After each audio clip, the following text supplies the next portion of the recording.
اعوذ باللہ من الشیطان الرجیم بسم اللہ الرحمن الرحیم الحمد للہ رب العالمین الرحمن الرحیم مالک یوم الدین ایاک نعبد وإیاک نستعین اہدنا الصراط المستقیم صراط الذین انعمت علیہم غیر المغضوب علیہم ولا الضالین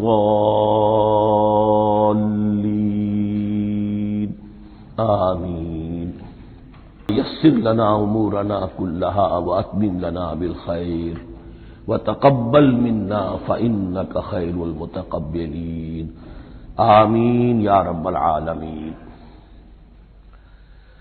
معزز حاضرین اور محترم خواتین، ہم اللہ کے نام سے اس سال کی نماز تراویح کے ساتھ دورہ ترجمہ قرآن کا آغاز کر رہے ہیں۔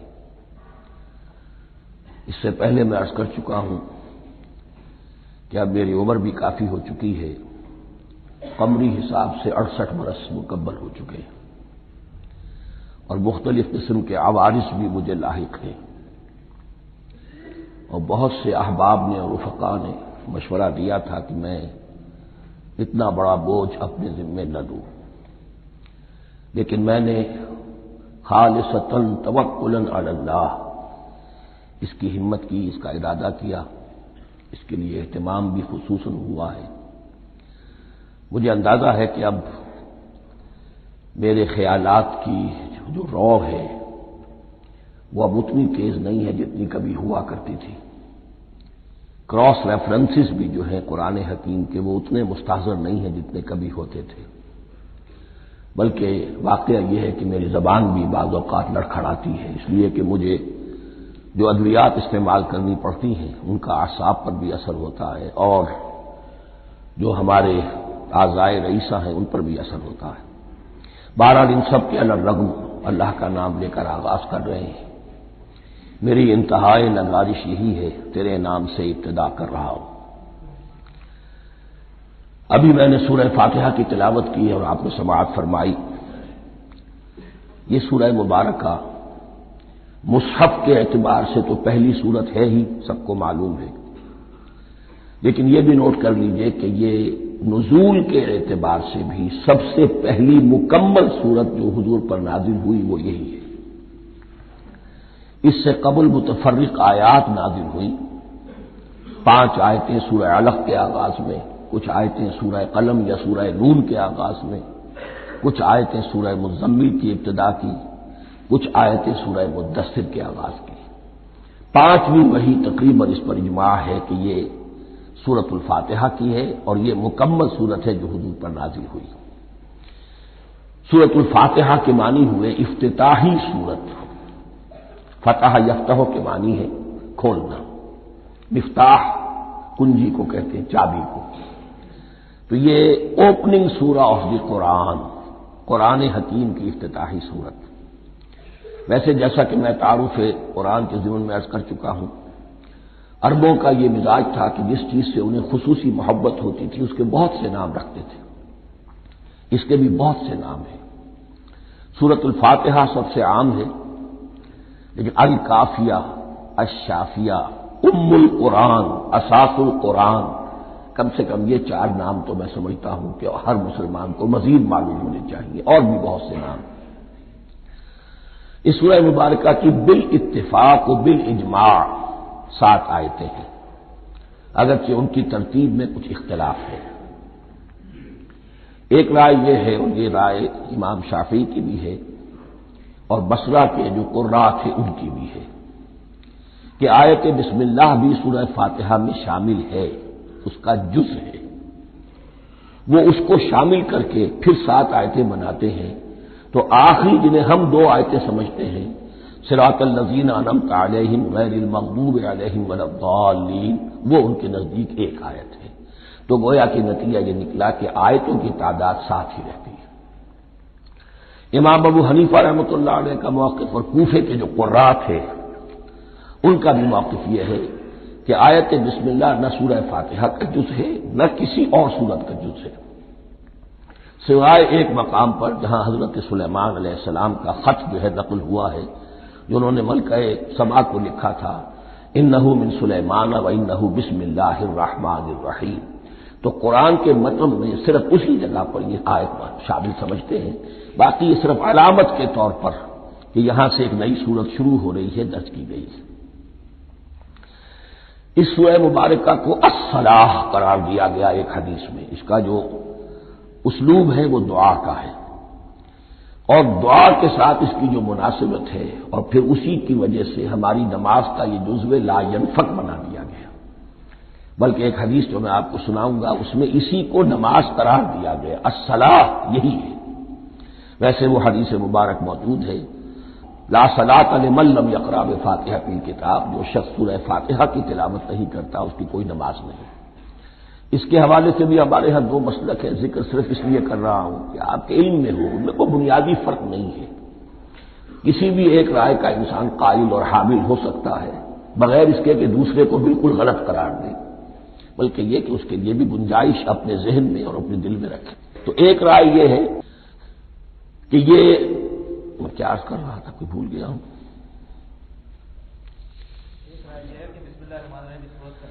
جی، اور دوسری آیت یہ ہے کہ اس کا حصہ نہیں ہے، اسی اعتبار سے یہ کہ یہ سورہ مبارکہ نماز میں پڑھی جانی ضروری ہے، لا صلاۃ لمن لم یقرأ بفاتحۃ الکتاب۔ البتہ یہ اختلاف ہے، یہ بات جو میں ذکر کر رہا تھا جو ذہن سے نکل گئی، کہ آیا مقتدی جو ہے امام کے پیچھے کھڑا ہو کر جب نماز پڑھ رہا ہو تو کیا اس صورت میں بھی اس کے لیے لازم ہے کہ سورہ فاتحہ پڑھے؟ اس میں دو رائے ہو گئی، بلکہ تین۔ ایک رائے انتہائی ہے اور وہ فقہ حنفی کی طرف منسوب ہے کہ اگر آپ امام کے پیچھے مقتدی کی حیثیت سے نماز پڑھ رہے تو کسی بھی رکعت میں آپ سورہ فاتحہ نہیں پڑھیں گے۔ ایک دوسری بالکل برعکس رائے ہے، وہ امام شافعی رحمۃ اللہ علیہ کی ہے کہ ہر حالت میں چاہے امام جہری رکعت پڑھا رہا ہو جس میں وہ بلند آواز سے سورہ فاتحہ پڑھ رہا ہو، اور چاہے وہ سری رکعت ہو، ہر حالت میں مقتدی کو بھی پڑھنی ہے۔ ایک تیسری رائے بین بین ہے، وہ امام مالک کی ہے رحمۃ اللہ علیہ، کہ جو سری رکعت ہے جس میں کہ امام بھی خاموشی سے پڑھ رہا ہے مقتدیوں کو بھی پڑھنی چاہیے، جو جہری رکعت ہے جس میں کہ امام بلند آواز سے پڑھ رہا ہے اس میں مقتدیوں کو خاموش رہ کر پوری توجہ جو ہے سننے پر صرف کر دینی چاہیے۔ اذا قرئ القرآن فاستمعوا له وانصتوا، جب قرآن پڑھا جا رہا ہو تو پوری توجہ اس کے پڑھنے پر مرکوز کر دو اور خود خاموش رہو۔ میرے اپنی رائے میں یہ تیسری رائے سب سے زیادہ صائب ہے، اور اس میں کسی طرح کی بھی کوئی پیچیدگی پیدا نہیں ہوتی۔ بہرحال اس سورہ مبارکہ کا جو اسلوب ہے میں نے عرض کیا دعائیہ ہے، البتہ قرآن مجید کے علم اور حکمت کے اعتبار سے، اس کے فلسفے کے اعتبار سے ایک بات سمجھ لینی چاہیے۔ قرآن کا فلسفہ یہ ہے کہ بنیادی ہدایت ہر انسان کے دل میں موجود ہے، بالقوہ، پوٹینشلی۔ یہ جو قرآن مجید یا اللہ کی کتابیں نازل ہوتی ہیں یہ انہیں ایکٹیویٹ کرتی ہیں، وہ اندر کی جو ڈورمنٹ کانشسنس ہے، خوابیدہ شعور جو ہے اسے بیدار کر کے، اور پھر یہ کہ اسے اجاگر کرتی ہیں۔ ہر سلیم الفطرت انسان اور سلیم العقل انسان، دو سلامتی شرط ہیں۔ سلیم الفطرت، نیچر پرورٹڈ نہ ہو، فطرت مسخ نہ ہو گئی ہو، عقل سلیم ہو، ان دونوں چیزوں کا نتیجہ یہ نکلتا ہے کہ وہ انسان از خود، بغیر کسی وحی کی رہنمائی کے، بغیر کسی نبی کی تعلیم کے سے استفادہ کیے ہوئے از خود بھی کچھ حقائق تک پہنچ جاتا ہے۔ اور وہ حقائق کیا ہے؟ نمبر ایک یہ کہ اس کائنات کا ایک خالق ہے اور وہ ایک ہے، اور وہ تمام صفات کمال سے متصف ہے۔ نمبر دو یہ کہ انسان کی زندگی صرف یہ زندگی نہیں ہے بلکہ ایک اور زندگی ہے کہ جس میں اس زندگی کے اعمال کے نتائج برآمد ہوں گے۔ یہ دو باتیں، اس کی زیادہ وضاحت کے ساتھ جو ہے اس کا تذکرہ آئے گا سورہ لقمان میں، جہاں حضرت لقمان کی شخصیت کا تذکرہ ہے، لیکن یہاں صرف یہ بات سمجھ لیجئے کہ قرآن کا فلسفہ یہ ہے کہ ہر انسان میں، ہر فرد نوع بشر میں جو اپنی ولادت کے وقت مسلم ہوتا ہے۔ حضور کی حدیث ہے کل مولود یولد علی الفطرہ ابواہ یحودانہ او ینصرانہ او یمجسانہ، ہر بچہ نوع انسانی کا فطرت اسلام پر پیدا ہوتا ہے، وہ فطرت کے اندر وہ ہدایت ودیت ہے۔ اب اگر وہ فطرت بس نہیں ہوئی اور عقل جو ہے وہ صحیح رخ پر کام کر رہی ہے تو ان دو حقائق تک وہ انسان خود پہنچ جائے گا، لیکن ان دونوں حقائق تک پہنچنے کے بعد اب وہ دست بستہ دعا کرے گا کہ اے رب اب مزید ہدایت تو مجھے عطا فرما۔ ایک تو یہ کہ میں کیا کروں کیا نہ کروں، میری عقل اس میں ٹھوکر کھا سکتی ہے، میں کسی اچھی چیز کو بری سمجھ سکتا ہوں، کسی بری کو اچھی سمجھ سکتا ہوں، تو مجھے صحیح راستہ، صحیح راہ ہدایت پر چلا۔ یہ دعا ہے جو انسان کرتا ہے جبکہ وہ ایمان باللہ اور ایمان بالآخرہ تک خود پہنچ چکا ہوتا ہے اور یہ سمجھتا ہے کہ صحیح زندگی کا رخ یہی ہے کہ جس رب کو میں نے پہچانا ہے کہ وہ اس کائنات کا خالق ہے اور مالک ہے اور رب ہے، میں اس کی بندگی کروں، اس کی اطاعت کروں، اس کا حکم مانوں، اس کے راستے پر چلوں، لیکن وہ راستہ کون سا ہے؟ اس کے لیے پھر دست بدعا ہوتا ہے کہ پروردگار تو میری رہنمائی فرما۔ یہ مقام ہے کہ جہاں آپ سمجھ لیجئے اپنے آپ کو بھی آج اس جگہ پر تصور کرتے ہوئے پھر اس سورہ مبارکہ کو پڑھیے کہ آپ اس مقام پر اللہ کے فضل و کرم سے پہنچ چکے ہیں کہ اللہ کو آپ نے پہچان لیا اور اس کی توحید کو جان لیا، اس کی جملہ صفات کمال سے آپ واقف ہو گئے، آپ یہ بھی جان گئے کہ بڑھ کر اس کے حضور میں حاضر ہونا ہے اور وہ حساب کتاب لے گا۔ پھر آپ نے یہ عہد بھی کر لیا کہ اب زندگی گزارنی ہے اس رب کی بندگی میں، اسی کی فرما برداری میں۔ اب یہاں کھڑے ہو کر آپ پوچھتے ہیں کہ اللہ مجھے وہ تفصیلی ہدایت عطا فرما، ایسا نہ ہو کہ کبھی میں کسی راستے پر چلتا ہوا کسی پگڈنڈی پر مڑ جاؤں اور وہ تھوڑی سی جو ڈیویشن ہو میرے راستے کی وہ میری عاقبت کو برباد کر دے۔ یک لحظہ غافل گشتم و صد سال راہم دور شد، اس لیے کہ ہوتا یہی ہے صیدھے راستے سے ذرا سی کوئی پگڈنڈی جو ہے تھوڑے سے اینگل پر نکلی ہے، لیکن جب چلتے جائیں گے آپ تو جتنے آگے بڑھیں گے اس پر اس راہ صراط مستقیم سے آپ اتنے ہی زیادہ دور ہوتے چلے جائیں گے۔ یہ ہے قرآن مجید کی حکمت اور فلسفے کے اعتبار سے اس سورہ مبارکہ کا مقام۔ اب آئیے ہم بسم اللہ کرتے ہیں۔ بسم اللہ الرحمن الرحیم، شروع کرتا ہوں میں اللہ کے نام سے جو رحمان اور رحیم ہے۔ اس پر کچھ گفتگو ہو چکی ہے تعارف قرآن کے ضمن میں کہ رحمان اور رحیم دو نام ہیں کہ جو رحمت کے مادے سے نکلتے ہیں۔ رحمان میں اللہ تعالی کی رحمت کا جوش، ہیجانی کیفیت، طوفانی کیفیت، اور رحیم میں اللہ تعالی کی رحمت کا دوام اور تسلسل۔ یہ دونوں کیفیات اللہ کی رحمت میں بیک وقت موجود ہیں جس کا ہم تصور نہیں کر سکتے۔ ہم سمندر کو دیکھتے ہیں متلاطم سمندر ہے، اس میں ہیجان ہے، طوفان ہے۔ دریا کو دیکھتے ہیں کہ وہ سکون کے ساتھ چل رہا ہے، خاموشی سے چل رہا ہے، بہہ رہا ہے، بس تسلسل کے ساتھ بہہ رہا ہے۔ ہم ان دونوں کیفیات کو علیحدہ علیحدہ دیکھتے ہیں تو ہمارا ذہن ان دونوں کو بیک وقت اس کا تصور نہیں کر سکتا، تخیل ممکن نہیں۔ لیکن اللہ کی رحمت کی یہ دونوں شانیں مستقلاً ہر وقت موجود ہیں بیک وقت، اسی لیے ان دونوں کے درمیان کہیں حرف عطف نہیں آئے گا۔ بسم اللہ الرحمن الرحیم، الحمد للہ رب العالمین، کل حمد، اور حمد کو ذہن میں رکھ لیجئے، حمد مساوی ہے تعریف جمع شکر۔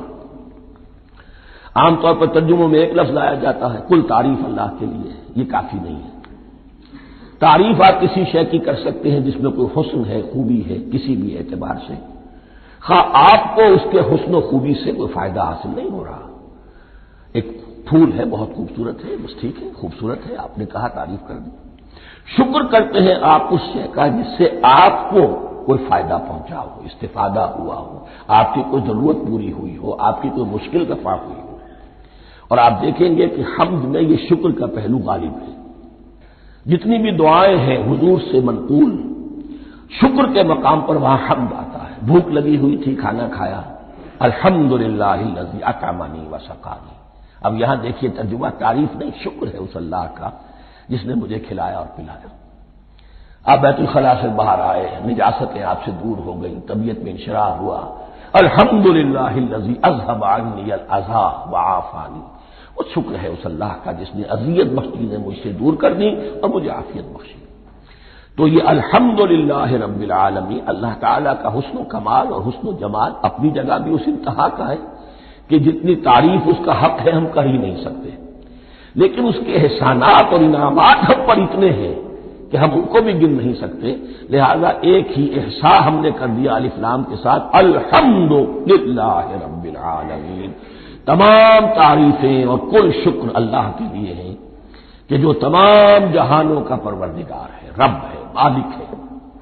رب میں ایک مفہوم ہوتا ہے ربوبیت کا، اور اس میں مفہوم شامل ہوتا ہے تربیت کا، ربیانی صغیرہ، تو مالک ہونا اور تربیت دینا۔ آپ جس شے کے مالک ہوں گے آپ چاہیں گے اس میں بڑھوتری ہو، اس میں اضافہ ہو، وہ نشو و نما پائے، تو یہ دونوں چیزیں آپس میں ایک دوسرے کا جڑی ہوئی ہیں، پروردگار بھی اور مالک بھی۔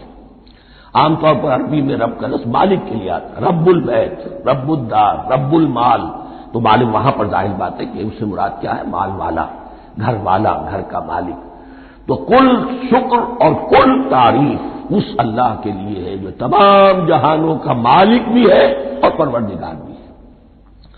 الرحمن الرحیم، رحمان ہے اور رحیم ہے، اب دوبارہ اس کی میں وضاحت نہیں کروں گا۔ مالک یوم الدین، یوم دین کا مختار مطلق ہے۔ دین عربی زبان میں کہتے ہیں بدلے کو، دناہم کما دانو، کما تدینو تو دانو، یہ کہاوت ہے، جیسے اردو میں ہم کہتے ہیں جیسا کرو گے ویسا بھرو گے، کما تدینو تو دانو، تو یہ ہے بدلہ، اس کا بنیادی مفہوم جو ہے وہ بدلہ ہے۔ تو بدلے کا ایک دن ہے جس دن فیصلہ ہوگا کہ کون کیا کما کر لایا ہے، اسے کیا بدلہ ملنا چاہیے۔ آیا اس کا برائیوں کا پلڑا بھاری ہے کہ اسے سزا ملنی چاہیے، یا اس کی حسنات اور نیکیوں کا پلڑا بھاری ہے کہ اسے جزا ملنی چاہیے، اس کا انعام اور اکرام کے ساتھ معاملہ کیا جانا چاہیے، وہ ایک دن ہے، اسے ہم یوم القیامہ کہتے ہیں۔ اور لیکن اصل بات جو یہاں کہی گئی، یعنی ایک جملے میں تین باتوں کا اعتراف ہو رہا ہے۔ بعث بعد الموت، ایک دن آئے گا کہ ہم مرنے کے بعد تمام انسان اٹھا لیے جائیں گے، پھر حساب و کتاب، پھر اللہ کے ہاں حاضری ہوگی اور حساب کتاب ہوگا، اور تیسرے یہ کہ اس حساب کتاب کے دن کا مختار مطلق اللہ ہے، یعنی کسی اور کو اپنے ذہن میں سہارا بنا کر آپ زندگی گزاریں کہ وہ مجھے چھڑا لے گا، یا وہ ہستی جو ہے اتنی زوردار ہے کہ وہ مجھے بچا لے گی، اس سے اپنے دل کو، اپنے ذہن کو بالکل پاک کر لیجیے۔ مالک یوم الدین، ایک دوسری جگہ پر قرآن میں آیا ہے، اس روز کوئی پکارنے والا پکارے گا، لمن الملک اليوم للہ الواحد القہار، آج کے دن کس کا اختیار مطلق ہے؟ اور پھر کہا جائے گا اللہ کے لیے، الواحد قہار، جو پوری طرح چھایا ہوا ہے، بس تولی ہے۔ تو مالک یوم الدین، جو جزا و سزا کے دن کا مالک ہے۔ اب یہاں سے کلام ایک رخ بدل رہا ہے، ابھی تک تو یہ غائبانہ انداز میں کلام ہو رہا ہے، اللہ سے خطاب نہیں آیا اس میں ابھی۔ الحمدللہ رب العالمین الرحمن الرحیم مالک یوم الدین، اب خطاب ایاک نعبد و ایاک نستعین، ہم صرف تیری ہی بندگی کرتے ہیں اور کریں گے، اور ہم صرف تجھ ہی سے مدد مانگتے ہیں اور مانگیں گے۔ یہ ترجمہ میں کیوں کر رہا ہوں کہ یہ فعل مضارع ہے، عربی زبان میں فعل مضارع حال اور مستقبل دونوں کو کور کرتا ہے۔ ایاک کا جو ہے مفعول فاعلی جو ہے، مفعول جو ہے اس میں ضمیر مفعولی، اسے پہلے لا کر حشر کا مضمون پیدا ہو گیا۔ ہم تیری بندگی کرتے ہیں نہیں، ہم تیری ہی بندگی کرتے ہیں اور کریں گے۔ حال میں ترجمہ کیجئے تو یہ اظہار حال ہے، اور مستقبل میں ترجمہ کیجئے تو یہ ایک عہد ہے، قول و قرار ہے، بہت بڑا معاہدہ ہے۔ وَإِيَّاكَ نَسْتَعِينُ، اور صرف تجھ ہی سے مدد مانگتے ہیں اور مانگیں گے۔ اس میں بھی حال کا ترجمہ اظہار حال، اللہ کرے کہ واقعی ہمارا حال وہی ہو، جب ہم یہ الفاظ کہتے ہیں تو واقعتاً ہم اس پر پورے اتر رہے ہوں کہ اسی کی بندگی کر رہے ہوں اور اسی سے ساری استعادت اور استمداد کر رہے ہیں۔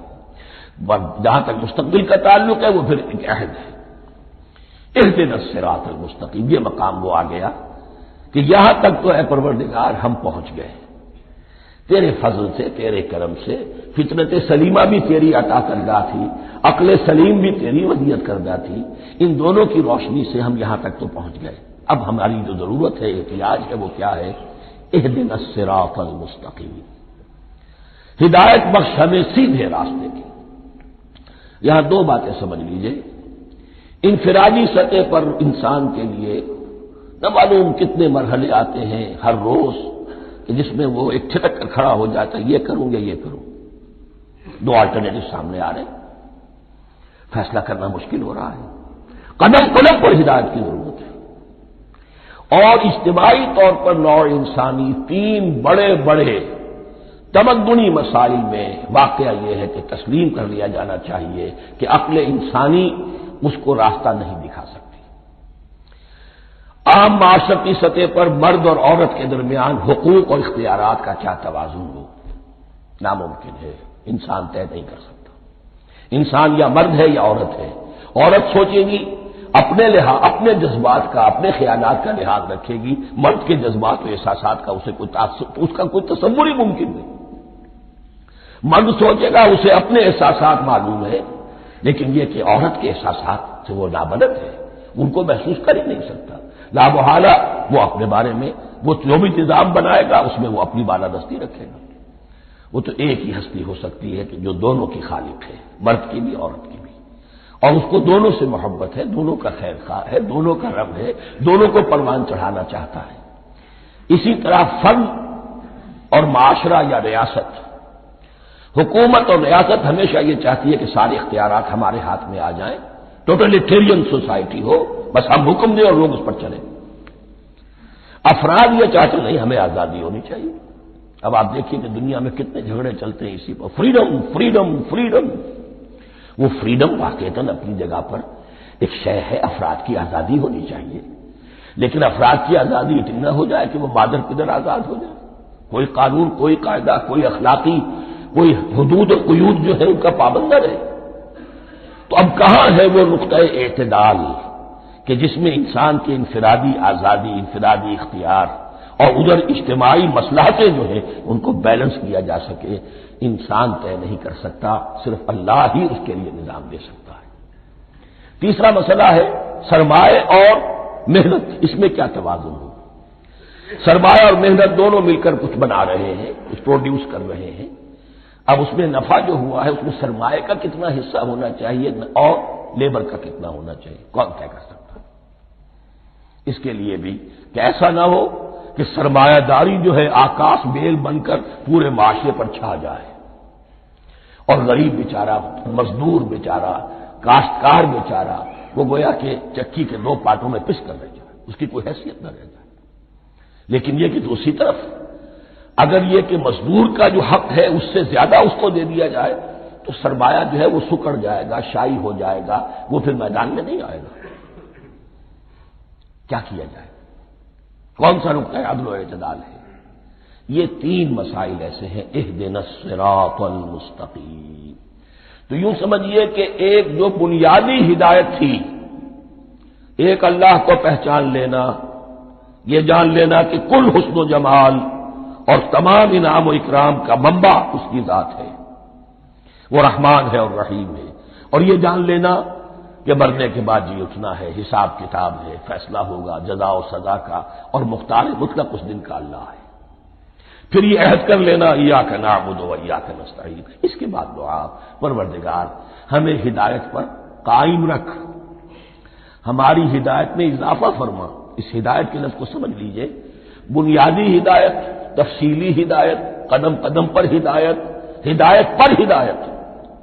والذین اہتدوا زادہم ھدی، جو لوگ ہدایت کے راستے پر آتے ہیں اللہ ان کی ہدایت میں اضافہ کرتا ہے۔ تو یہ قدم قدم پر ہمیں ہدایت کی ضرورت ہے اور مرحلہ وار ضرورت ہے۔ ہدایت اس کو بھی کہتے ہیں کہ کسی نے آپ سے کوئی پتہ پوچھا، آپ نے کہا ادھر جانا، پھر دوسری گلی میں مڑنا، پھر جانا دو تین لائٹیں چلے جانا، پھر مڑنا، وغیرہ وغیرہ، یہ بھی ہدایت ہے، نظری طور پر آپ نے بتایا ہے۔ ایک ہدایت یہ ہوئی کہ بھائی میں چلتا ہوں آپ کے ساتھ، میں آپ کو وہاں تک پہنچا دوں گا تاکہ آپ کو دقت نہ ہو، آپ نے منزل تک پہنچا دیا۔ ان دونوں کے درمیان، یہ تو میں نے ایک فرد کی مثال دی ہے، اللہ اور بندے کے درمیان نہ معلوم کتنے مراحل ہیں ہدایت کے۔ تو کسی وقت بھی انسان اپنے آپ کو ہدایت خداوندی سے مستغنا نہیں سمجھ سکتا، اور نہیں تو پروردگار جو ہدایت دی ہے اس کو ہدایت پر قائم رکھ۔ کیا پتا شیطان کا کوئی حملہ، کیا پتا ہمارے نفس کی کوئی شرارت کسی ایسے رخ پر ہمیں ڈال دے کہ اب تک کی ساری کمائی بھی ضائع ہو جائے۔ لہذا یہ نہ سمجھیے کہ جب یہ ساری چیزیں ان کو معلوم تھی، وہ ان چیزوں کا تو اقرار کر رہے تو اب ہدایت کون سی مانگ رہے ہیں؟ تو ہدایت کا تو بڑا میدان کھلا ہوا ہے، اور اس ہدایت کی وہ جو میں نے آخری شکل آپ کو بتائی ہے کہ منزل مقصود تک پہنچا دے، یہ ہدایت بھی قرآن مجید میں اس معنی میں بھی لفظ آیا ہے کہ اہل جنت جب جنت میں داخل ہوں گے تو جو ترانہ حمد ان کی زبان پر اس وقت ہوگا وہ کیا ہے؟ الحمدللہ الذی ہدانا لہذا وما کنا لنہتدی لولا ان ہدانا اللہ۔ کل شکر اس اللہ کا جس نے ہمیں یہاں تک پہنچا دیا، ہدایت دی جہاں تک پہنچا دیا، اور ہم ہرگز نہ پہنچ پاتے، ہم ہرگز ہدایت یافتہ نہ ہو سکتے اگر اللہ ہی ہمیں ہدایت نہ دیتا۔ اہدنا الصراط المستقیم، سیدھا راستہ، صراط الذین انعمت علیہم، اب اس کی مزید وضاحت ہے، راستہ اس کا ان لوگوں کا جن پر تیرا انعام ہوا۔ یہ کون لوگ ہیں؟ اس کی وضاحت آپ کو ملے گی سورہ نساء میں، من یطع اللہ والرسول فاولئک مع الذین انعم اللہ علیہم من النبیین والصدیقین والشہداء والصالحین۔ چار طبقات ہیں منعم علیہم جن پر اللہ کا انعام ہوا ہے۔ چوٹی پر انبیاء کرام، اس کے بعد صدیقین کرام، اس کے بعد شہداء عظام، اس کے بعد عام صالح مسلمان، صالح ہو۔ یہ بیس لائن ہے، اس سے اوپر کا درجہ شہداء کا ہے، اس سے اوپر کا درجہ صدیقین کا ہے، اور پھر اس سے اوپر کا درجہ انبیاء کا ہے۔ انبیاء میں سے پھر وہ بھی ہوتے ہیں کہ جو اولو العزم میں من الرسل ہیں، لیکن یہ چار طبقات ہیں، ان کے راستے پر ہمیں چلا۔ غیر المغضوب علیہم ولا الضالین، جو مغضوب علیہم نہیں ہوئے، جن پر تیرا غضب نہیں ہوا، اور غضب ہوتا ہے ان پر کہ جو ہدایت کے واضح ہونے کے بعد ہدایت کو ترک کر دیں، وہ ہے مغضوب علیہم۔ جنہیں ہدایت مل گئی ہو، ہدایت کو پہچان لیا ہو، پھر اپنی شرارت نفس کی وجہ سے، اپنی نفسانیت کی وجہ سے، اپنے تکبر کی وجہ سے، اپنے حسد کی وجہ سے وہ اس حق کو رد کر دے، اس کو ترک کر دے، ان پر اللہ کا غضب آتا ہے۔ اور اس میں اس کی بہت بڑی مثال تاریخ کے اعتبار سے یہودی ہے۔ اللہ نے انہیں ہدایت دی، کتابیں عطا کی، تورات، انجیل، زبور، سینکڑوں نبی ان میں مبعوث کیے، 1400 برس تک نبوت کا تار ٹوٹا ہی نہیں، مسلسل۔ ابتدا میں بھی 2 نبی، موسیٰ اور ہارون، اور اختتام پر بھی 2 نبی، عیسیٰ اور یحییٰ علیہ الصلاۃ والسلام، اور ان کے مابین کوئی لمحہ نہیں آیا ہے تاریخ بنی اسرائیل میں جبکہ کوئی نہ کوئی نبی موجود نہ ہو۔ لیکن انہوں نے اپنی شرارت نفس کی وجہ سے ہدایت تورات سے بھی منہ موڑا، اور پھر سب سے بڑی بات یہ کہ ہدایت محمدی سے، ہدایت قرآنی سے بھی صلی اللہ علیہ وسلم منہ موڑا، وہ ہے مغضوب علیہم ولا الضالین، اور نہ ہی گمراہ ہوئے۔ یہ لفظ جو آتا ہے عربی زبان میں گمراہ کا بھی ہے اور تلاش حق میں بھٹکنے والے کا بھی ہے۔ ایک وہ شخص ہے جس پر حق ابھی واضح نہیں ہوا، وہ تلاش میں ہے، اس کے لیے بھی ضال کا لفظ آئے گا۔ اسی طرح کوئی شخص کسی کے عشق اور محبت میں ایسا ہو جائے، دیوانہ ہو جائے، اس کو بھی ضال کہتے ہیں، یعنی اس کے اوپر جذبات کا اتنا غلبہ ہو گیا ہے کسی کی محبت اور عشق کی بنا پر۔ تو حضور کے لیے یہ لفظ آیا ہے وَوَجَدَكَ ضَالًّا فَهَدَىٰ، اور یہ تو سورۃ الضحیٰ ہے، اکثر بیشتر لوگوں کو یاد ہوگی۔ تو یہ جو ضال کا لفظ ہے، اس میں سمجھ لیجئے ضروری نہیں ہے کہ وہ گمراہ ہو، بلکہ وہ بھی کہ جو ابھی راہ ہدایت کی طلب میں، اس کے حصول کے لیے اس کی تلاش میں کوشاں ہیں، اور وہ بھی کہ جو کسی مغالطے کی وجہ سے حق سے منحرف ہو جائے۔ یہ بھی جان لیجئے کہ ایک ہے بدنیتی، تکبر، حسد، حق کو جان کر پہچان کر رد کر دینا یا چھوڑ دینا یا ترک کر دینا، ایک ہے کسی غلطی میں، کسی جذبات کے اندر آ کر، کسی غلم کے اندر مبتلا ہو کر اور حق سے منحرف ہو جانا۔ اس کی جو سب سے بڑی مثال ہے وہ نصارہ ہے، عیسائی ہے۔ حضرت مسیح کو انہوں نے مانا لیکن غلو کیا. یہ لفظ آئے گا آگے، لا تغلو فی دینکم، اپنے دین میں غلو نہ کرو. جیسے ہمارے ہاں بھی بعض لوگ ہیں جو حضور صلی اللہ علیہ وسلم کی تعریف میں، حضور صلی اللہ علیہ وسلم کے ساتھ اپنی محبت کے اظہار میں غلو کر جاتے ہیں. یہ انتہا درجے کو ہو گیا تھا حضرت مسیح علیہ السلام کے ماننے والوں میں، اور اس کی بنا پر انہوں نے تثلیث کا عقیدہ ایجاد کر لیا اور حضرت مسیح علیہ السلام کو اللہ کا بیٹا بنا دیا. تو اس کی سب سے بڑی مثال ضالین کی اس اعتبار سے کہ ہدایت پانے کے بعد کسی بدنیتی سے نہیں بلکہ کسی اچھے جذبے میں غلو کی وجہ سے رسول سے محبت کرنا تو اچھا جذبہ ہے، لیکن یہ محبت بھی ایک حد میں رہنی چاہیے. غلو کرے گی تو ظاہر بات ہے کہ اس کے بعد وہ گمراہی کی طرف لے جائے گی. تو یہ ہے اس سورہ مبارکہ کا ترجمہ. اور اس کے بعد آخر میں آمین کہنا یہ مسنون بھی ہے، کہنا چاہیے. البتہ اختلاف یہاں بھی صرف اتنا ہے کہ نماز میں جب آپ امام کے ساتھ ہیں، وہ اگر جہری قرات کر رہا ہے تو آیا اس کے بعد آپ کو بھی بالجہر کہنا ہے آمین یا نہیں کہنا. یہ اختلاف ہے، ان میں کوئی فرق واقع نہیں ہوتا. یہ چیز متفق علیہ کہ کہنا ہے آمین، بلکہ یہ آمین تو یہودیوں میں ہے، یہ آمین جو ہے یہ عیسائیوں میں بھی ہے. ان کی بھی جو لارڈس پریئر ہے اس کے بعد آمین، وہ آمین کہتے ہیں. وہ فرق، وہ لفظ ایک ہی ہے. اس لیے کہ عبرانی زبان اور عربی زبان، یا تو ہم یہ کہہ سکتے ہیں کہ دونوں بہنیں ہیں، کوئی ایک مشترک زبان تھی ان کی ماں جس کی یہ دو بیٹیاں ہیں، اور یا یہ کہنا پڑے گا کہ عربی زبان کی ماں جو ہے وہ عبرانی زبان ہے.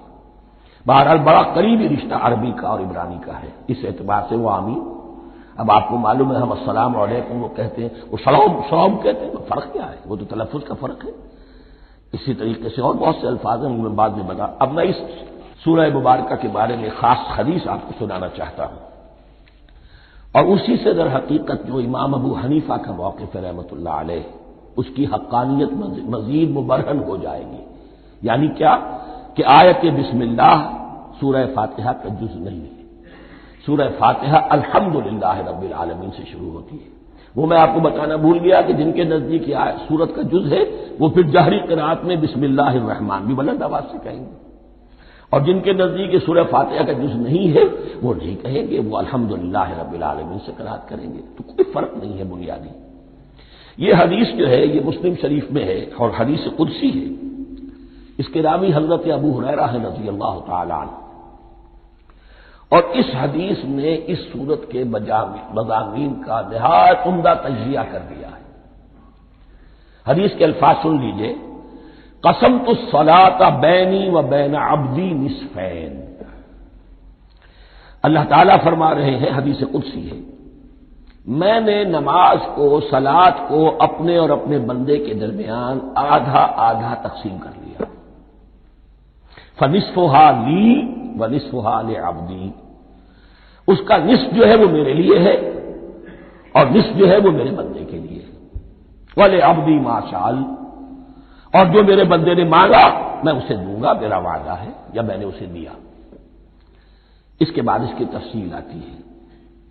اذا قال العبد، جب بندہ کہتا ہے الحمدللہ رب العالمین، قال اللہ حمدنی عبدی.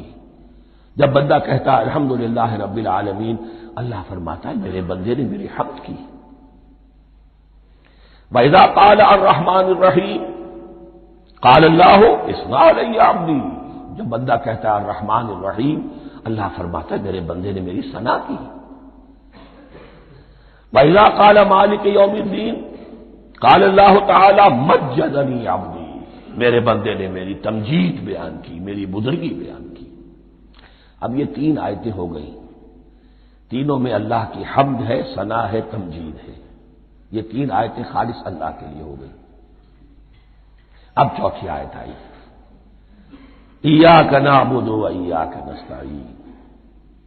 اس کے بارے میں جب بندہ کہتا ہے اذا قال العبد ایاک نعبد و ایاک نستعین قال اللہ تعالی ھذا ما بینی و بین عبدی ولعبدی ما سأل.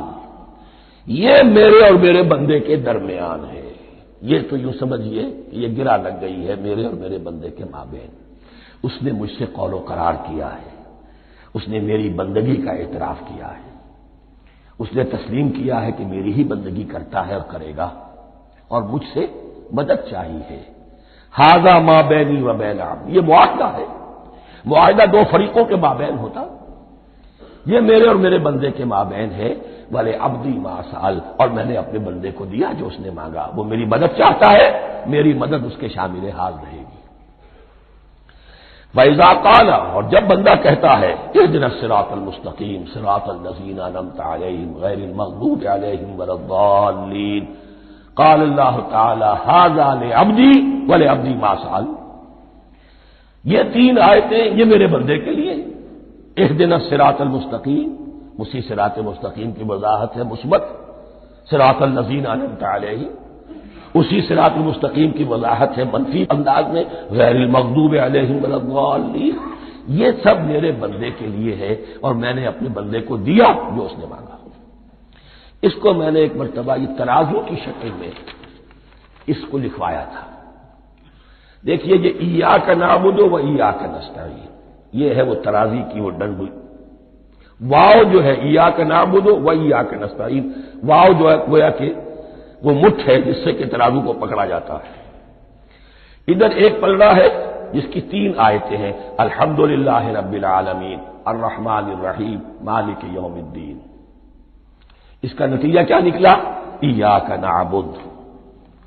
آپ نے شاید یہ سنا بھی ہو، ایک بہت ہی عمدہ قرات کا جو ریکارڈ ہے قاری عبدالباسط عبدالصمد کا، وہ یہیں سے چل کر سورہ فاتحہ کی قرات کر کے ایاک نعبد پر آ کر رکتا ہے، الحمدللہ رب العالمین الرحمن الرحیم مالک یوم الدین ایاک نعبد۔ گویا کہ یہاں یہ صورت بالکل ہاف ہو گئی ہے، تین آیتوں میں اللہ کی حمد ہے، ثنا ہے، تمجید ہے، جس کا نتیجہ ہم تیری ہی بندگی کرتے ہیں، تیری ہی اطاعت کریں گے۔ لیکن اب اس کے بعد سوال ایاک نستعین، اسی کی جو استعانت کیا درکار ہے ہمیں؟ ہدایت۔ ہدایت سب سے بڑی استعانت ہے، ہدایت ہی تو سب سے بڑی مدد ہے۔ اهدنا الصراط المستقیم صراط الذین انعمت علیہم غیر المغضوب علیہم ولا الضالین، یہ ایاک نستعین کے حکم کے ساتھ یہ تین آیتیں آ گئیں، اهدنا الصراط المستقیم صراط الذین انعمت علیہم غیر المغضوب علیہم ولا الضالین، قسمت الصلاۃ بینی و بین عبدی نصفین فنصفها لی ونصفها لعبدی ولعبدی ما سأل۔ اللہ تعالیٰ اس سورہ فاتحہ کا جو اصل مفہوم ہے وہ بھی ہمارے ذہنوں پر، ہمارے شعور کی سطح پر اسے اجاگر کیے رکھے، ہمیں توفیق دے کہ جب بھی پڑھیں، جب بھی سنیں تو وہ کیفیت اگر ہو جائے، اس لیے کہ ایک حدیث ہے کہ الصلاۃ معراج المومنین، نماز تو اہل ایمان کے حق میں معراج کے درجے میں ہے۔ اس حوالے سے ہم یہ سمجھ سکتے ہیں کہ کوئی وقت ایسا آ سکتا ہے کہ انسان کو واقعتاً، روح انسانی واقعتاً اللہ کے یہ جواب سنے، انہونی بات نہیں ہے، ہوتا ہے خطاب آخر، اٹھتا ہے حجاب آخر، کرتے ہیں خطاب آخر، یہ تو ہوتا ہے۔ مخاطبہ الہی ہے تو میں نے عرض کیا کہ ثابت ہے، مخاطبہ، محادث اور تحدیث اللہ بندوں سے کلام کرتا ہے۔ بارک اللہ لی و لکم فی القرآن العظیم ونفعنی و ایاکم بالآیات والذکر الحکیم۔